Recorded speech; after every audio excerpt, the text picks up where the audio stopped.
来看宜兰县东山乡富隆路一段的粉化工程有可能去影响到附近161丛的老家当啊树。县政府是规划讲要现地来保留，也毋过这个工程就爱拖2-3冬，有地方人士是无法度接受，认为讲应该爱以民众出入安全优先来考虑，所以望讲这个工程会当赶紧来完工。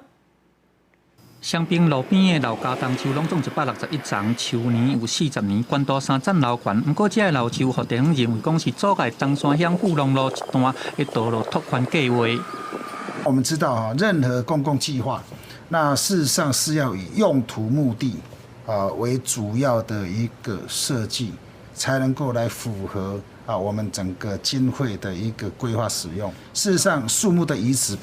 不代表 不爱护树木。最近，宜兰县政府到地方召开地方说明会，初步规划讲富隆路一段的道路拓宽案，老树望会当就地保留。不过工程会分做2个阶段进行，第一阶段先把这个树甲刷去路边，经过2-3年较稳定了后，再做第2阶段基慢车道工程。不过安尼规划地方无咧甲先到，因为拖伤久，地方路下佫无排水系统，居民爱甲大车烧客路，建议讲这个树爱甲刷去别位来加速拓宽案。 所以咱嘛是希望讲，这个树啊，若是会当